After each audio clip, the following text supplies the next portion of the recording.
Al-Quran sebagai mukjizat terbesar yang diturunkan oleh Allah Subhanahu wa taala kepada nabinya, kepada rasulnya itu baginda Nabi Muhammad SAW adalah sesuatu yang memang kalau kita berpikir secara nalar kita sebagai manusia, atau mungkin dulu waktu kita masih sekolah itu kan kadang kita bertanya, kok mukjizatnya Nabi cuman sebuah buku gitu, cuma sebuah Al-Quran ya, sementara mukjizatnya Nabi Musa itu tongkatnya bisa jadi ular, mukjizatnya Nabi Isa itu bisa menghidupkan orang mati, mukjizatnya Nabi Ibrahim itu bisa artinya tidak mempan dibakar dan seterusnya. Ya, yang harus diketahui adalah bahwa mukjizat yang diberikan kepada nabi-nabi sebelum baginda Nabi besar Muhammad SAW adalah mukjizat yang sifatnya sementara, yang sifatnya temporer. Jadi setelah masa kenabian mereka selesai, ya sudah, tidak akan pernah lagi ada ya orang yang nggak mempan dibakar, nggak pernah ada ya. Kalau memang ada mungkin tipuan ya. Orang-orang ahli sulap itu tipuan semua kan misalnya, atau misalnya tongkat yang bisa menjadi ular, menghidupkan orang mati, itu tidak pernah ada. Ya, karena itu hanya diberikan kepada masa-masa kenabian mereka. Tapi untuk Al-Qur'anul Karim ya, itu memang kita akan tahu bahwa Al-Qur'an ini adalah mukjizat yang luar biasa kalau kita mempelajarinya. Ya, dan Allah sudah mengatakan inna nahnu nazzalna dzikra wa inna lahu lahafizun. Ya, kamilah yang menurunkan Al-Qur'an dan kamilah yang menjaganya. Nah, ini kan salah satu bentuk mukjizat yang tidak bisa dijangkau oleh akal manusia, bahwa ada sebuah kitab yang bisa bertahan keasliannya ya selama berabad-abad, selama belasan abad, bahkan Allah janjikan ini akan bertahan keasliannya sampai akhir zaman nanti. Itu aja baru salah satu mukjizatnya, dan masih banyak mukjizatnya. Ya. Nah, kemudian Al-Qur'anul Karim itu dikatakan oleh Allah Subhanahu wa taala bukan sebagai sebuah kitab yang hanya untuk dibaca, kan dzalikal kitabul la raiba fihi hudan lil muttaqin, hudan lil muttaqin. Ini adalah kitab yang tidak ada keraguan di dalamnya ya, sebagai hudan, sebagai petunjuk kehidupan lil muttaqin, bagi orang-orang yang bertakwa. Jadi Al-Qur'an itu adalah petunjuk kehidupan, ya, di mana ketika Al-Qur'an itu diterapkan dalam kehidupan manusia, maka disitulah akan muncul yang dikatakan oleh Allah Subhanahu wa taala, wa ma arsalnaka illa rahmatan lil alamin. Karena Allah katakan wa ma arsalnaka illa rahmatan lil alamin. Tidaklah aku utus engkau Muhammad ya kecuali menjadi rahmat bagi seluruh alam. Itu artinya bukan sekedar baginda Nabi sebagai rahmat ya, tetapi baginda Nabi beserta risalah yang beliau bawa. Ya, baginda Nabi beserta Al-Qur'anul Karim sebagai aturan-aturan kehidupan. Jadi rahmatan lil alaminnya Islam itu baru akan terwujud ketika Al-Qur'an ini diterapkan. Kalau tidak diterapkan ya nggak kelihatan. Rahmat bagi seluruh alamnya itu tidak kelihatan, karena tujuan diturunkannya risalah Islam itu kalau di dalam istilah fikih itu disebut dengan maqasidus syariah. Tujuan diturunkannya syariat Islam, tujuan diturunkannya Al-Quran itu untuk menjaga banyak hal ya, hifdzun nafs, menjaga jiwa-jiwa manusia ya. Sekarang ketika Al-Quran tidak diterapkan, betapa mudahnya nyawa itu hilang, Pak, ya kan? Hampir setiap hari kita lihat di televisi pembunuhan ini, pembunuhan itu. Ya, itu hifdzun nafs. Kemudian ada yang disebut dengan hifdzul aql, menjaga akal-akal manusia. Al-Quran sudah mengharamkan berbagai zat yang merusak akal. Ya, tapi hari ini kan kita mengikuti sebuah aturan yang tidak sesuai dengan Al-Quran Al-Karim, ya, sehingga betapa banyak kemudian akal-akal manusia itu rusak yang kemudian menyebabkan mereka berbuat kemaksiatan-kemaksiatan yang lain, ya, karena khamr itu adalah umul khaba'is, ya, induk dari segala kejahatan. Dan Al-Quran sudah mencegah itu sebenarnya dengan mengharamkan apapun zat yang merusak akal manusia, sedikit atau banyak, ya, sedikit atau banyak haram. Ya, kemudian Al-Quran itu diturunkan juga dalam rangka hifdzul mal, menjaga harta manusia. Ya, sekarang ini orang begitu mudahnya, ya, merampas harta milik orang lain. Ya, karena memang hukumannya atau aturan-aturan yang diterapkan tidak sesuai atau tidak sebagaimana yang ditetapkan oleh Al-Qur'anul Karim. Ya, kemudian ada hifdzuddin, ya, menjaga agama. Ya, salah satu tujuan diturunkannya Al-Qur'an, salah satu tujuan diturunkannya syariat Islam adalah untuk menjaga agama ini, menjaga kemuliaan agama ini. Nah, ketika aturan yang diterapkan di tengah-tengah kita bukan aturan yang diminta oleh Al-Qur'an, maka bisa kita lihat setiap hari, ya, kalau bapak-bapak aktif di sosial media, Pak, itu yang namanya penghina-penghina Islam, penghina baginda Nabi, ya, penghina Quran, bahkan penghina Allah, itu terus, Pak. Ya, karena memang tidak ada sanksi yang pantas buat mereka.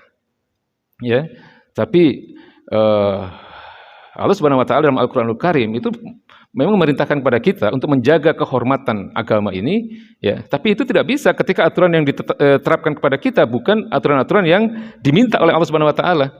Ya, aturan-aturan yang sebagaimana ditetapkan di dalam Al-Qur'anul Karim. Ya. Kemudian jadi menjaga akal manusia, menjaga harta, hifdzun nasl, menjaga keturunan.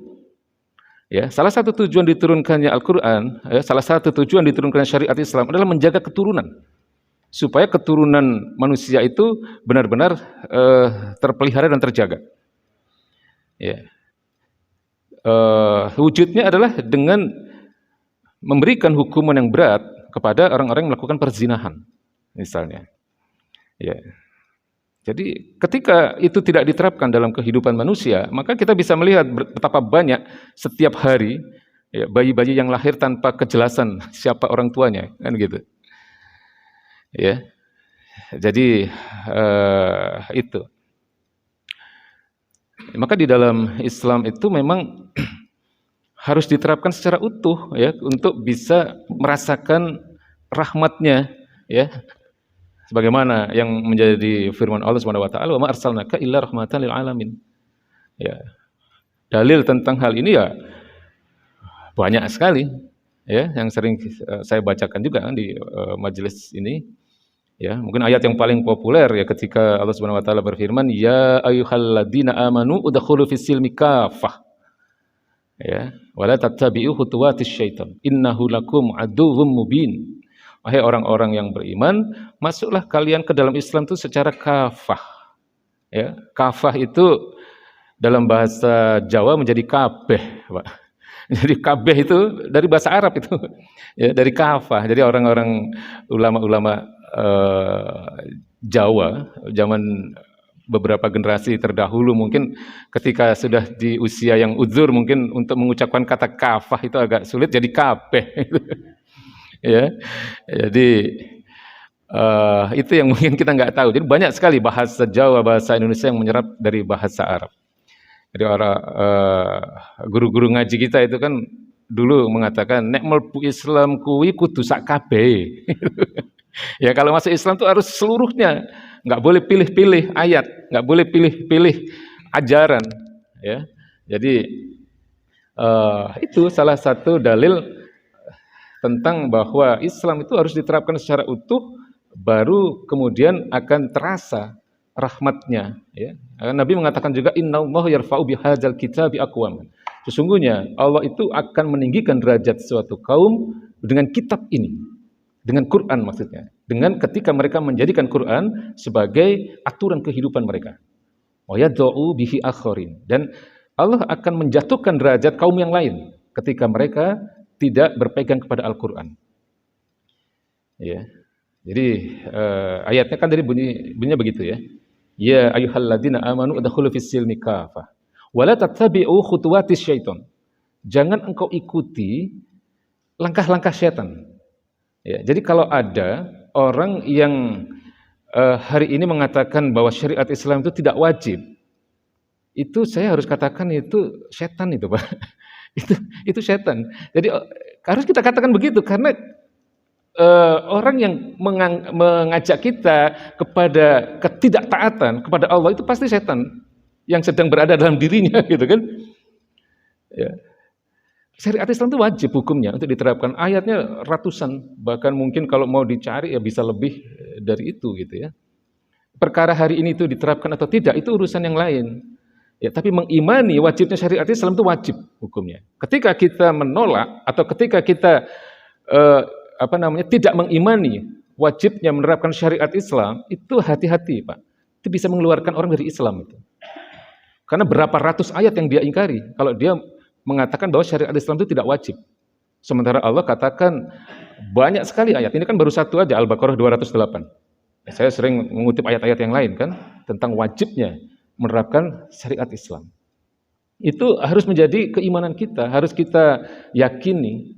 Ya, karena ini akan kita bawa nanti di hadapan Allah Subhanahu wa taala. Ya, bahwa hari ini itu tidak terlaksana, tidak diterapkan itu persoalan yang berbeda. Ya, karena keimanan itu sesuatu yang kita pernah katakan itu at-tasdiqul jazim, pembenaran yang pasti. Ya, harus pasti dalam keimanan kita bahwa syariat Islam itu wajib. Ya. Allah kan katakan innahu lakum aduwwum mubin. Sesungguhnya mereka ya adalah musuh kalian yang nyata. Jadi orang-orang yang mengajak untuk menolak wajibnya menerapkan syariat Islam, Allah katakan itu musuh yang nyata. Ya, jadi sekarang ini kan, mohon maaf saya harus katakan bahwa kita itu seringkali mendengarkan ajakan untuk mengimani sebagian isi Al-Quran dan mengingkari sebagian yang lain. Tanpa sadar biasanya kita mendengarkan hal-hal yang seperti itu, Pak. Ya. Ini ajakan menuju kepada apa yang disebut dengan sekulerisme, kan? Saya pernah mengatakan begitu ya. Jadi agama adalah urusan pribadi. Ya. Sementara untuk urusan-urusan muamalah, agama tidak boleh masuk ke situ. Agama nggak boleh ngurusin soal hukum, ekonomi, sosial, politik. Nah ini yang disebut dengan sekulerisme. Ya, memisahkan agama dari kehidupan bermasyarakat dan bernegara. Padahal agama harus dibawa dalam seluruh aspek kehidupan. Ya, dalam seluruh aspek kehidupan agama itu justru harus dibawa. Ya, dengan diatur oleh agama Islam itulah maka kehidupan itu akan menjadi satu kehidupan yang yang agung gitu ya, kehidupan yang mulia. Ya. Bisa kita lihat hari ini ketika kehidupan itu tidak diatur oleh Islam, ya berbagai kerusakan itu terjadi. Di seluruh aspek kehidupan, akhlak anak-anak generasi muda rusak, kan begitu. Ya, ekonominya rusak, hukumnya rusak, ya. Ketidakadilan terjadi di mana-mana, ya. Ya, karena memang hukumnya bukan hukum yang berasal dari Allah Subhanahu wa taala. Jadi hukum itu hukum-hukum yang dibuat oleh manusia yang landasan akidahnya itu sekulerisme, yang saya sering katakan ya. Dipisahkannya agama dari kehidupan. Jadi agamanya disingkirin baru bikin aturan.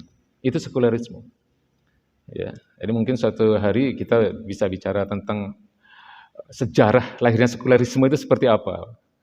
Ya, itu sejarahnya sekulerisme itu lahir dari agama Nasrani, itu bukan dari Islam yang jelas ya. Artinya, namun sekarang ini orang Islam banyak yang mengikuti paham sekulerisme itu. Ini yang harus kita hati-hati di dalam menyikapi, ya, terutama ketika kita bicara tentang hal-hal yang terkait dengan keimanan. Karena banyak sekali eh, ucapan-ucapan dari orang-orang tertentu yang tanpa kita sadar, ya, dengan bahasa-bahasa yang indah, bahasa-bahasa yang ilmiah, sebenarnya mengajak kita kepada faham sekulerisme ini. Dan itu berbahaya. Ya, kalau kemudian itu menjadi bagian dari keyakinan kita. Ya. Karena keyakinan kita itu semuanya harus bersumber dari Al-Quran dan sunnah-sunnah baginda Nabi besar Muhammad SAW, bukan dari pemikiran-pemikiran manusia. Ya, jadi akal kita itu diberikan oleh Allah Subhanahu Wa Taala itu untuk memahami, ya, memahami Islam, untuk memahami Al-Quran, untuk memahami sunnah-sunnah baginda Nabi besar Muhammad SAW, bukan untuk membuat aturan sendiri. Ya, bukan untuk membuat aturan-aturan sendiri di luar aturan-aturan yang telah dibuat oleh Allah Subhanahu Wa Taala. Jadi Islam itu kan sudah sempurna, ya, artinya sudah tinggal diterapkan saja sebenarnya. Ya, hukum-hukum itu sudah jelas semua dalam Al-Quran, tinggal diterapkan saja. Manusia tidak perlu kreatif sebenarnya untuk membuat aturan-aturan baru, ya, aturan-aturan yang tidak seperti apa yang ditetapkan oleh Allah Subhanahu Wa Taala dan Rasulnya. Jadi mungkin itu penjelasan tentang apa yang telah dibaca Pak Ustadz Jailani tadi, bahwa dengan Al-Quran itu baginda Nabi besar Muhammad SAW itu berhasil merubah, ya, bangsa Arab yang awalnya tenggelam dalam kejahiliahan, ya, dalam kebodohan, dalam budaya-budaya yang penuh dengan kenistaan, ya, karena mereka pada masa itu yang menganggap bahwa membunuh anak perempuan itu sesuatu yang biasa, ya, karena dianggap aib. Begitu Quran atau begitu Islam datang dengan Qurannya, dengan baginda Nabi Muhammad SAW, seluruh pandangan-pandangan hidup yang jahiliyah itu disingkirkan dan diganti dengan kehidupan yang mulia, ya, kehidupan yang sangat berkualitas, ya, karena aturan-aturan yang diterapkan berdasarkan Al-Quran itu akan menghasilkan satu masyarakat yang terdiri dari orang-orang yang bertakwa, Pak. Ya, jadi saya pernah katakan kan bahwa kondisi masyarakat itu kan tergantung aturan apa yang diterapkan kepada mereka. Ya, kalau aturannya baik yang diterapkan kepada mereka, maka akan muncul atau akan lahir masyarakat yang baik. Kan begitu kan? Ya, kalau aturan yang diterapkan kepada mereka aturan-aturan sekuler di mana agama disingkirkan, ya, kemudian aturannya dibuat tanpa dengan memperhatikan ajaran-ajaran agama, ya masyarakatnya ya seperti ini, ya, nggak takut melakukan dosa, nggak takut melakukan kemaksiatan, ya, generasinya juga akhlaknya ya rusak, ya, kita harus hati-hati. Nah sebaliknya ketika Islam diterapkan, ya, sebagaimana dicontohkan oleh baginda Nabi, maka yang lahir atau masyarakat yang ada itu adalah sebuah masyarakat yang penuh dengan manusia-manusia yang soleh, gitu ya, manusia-manusia yang bertakwa. Makanya Nabi kan mengatakan khairun nasi qarni, ya, sebaik-baik manusia itu generasiku. Nabi mengatakan begitu kan, tsummal ladzina yalunahum, kemudian generasi sesudahnya lagi, yaitu generasi tabi'in. Kemudian Nabi mengatakan lagi tsummal ladzina yalunahum, ya, kemudian generasi sesudahnya lagi, yaitu generasi tabi'ut tabi'in.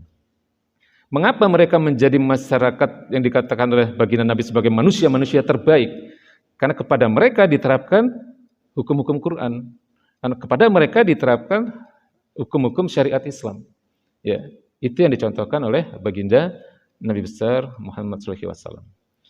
Ya, jadi ini bagian terakhir dari bahasan kita tentang beriman kepada kitab Allah, yang intinya adalah bahwa dengan Al-Quran, ya, maka ketika Al-Quran itu diterapkan sebagai sebuah aturan dalam kehidupan manusia, maka yang lahir adalah sebuah masyarakat yang agung, masyarakat yang mulia, yang dipenuhi dengan orang-orang yang bertakwa, ya, karena aturannya mengajak manusia untuk menjadi orang-orang yang soleh, orang-orang yang taat kepada Allah Subhanahu Wa Taala dan Rasul.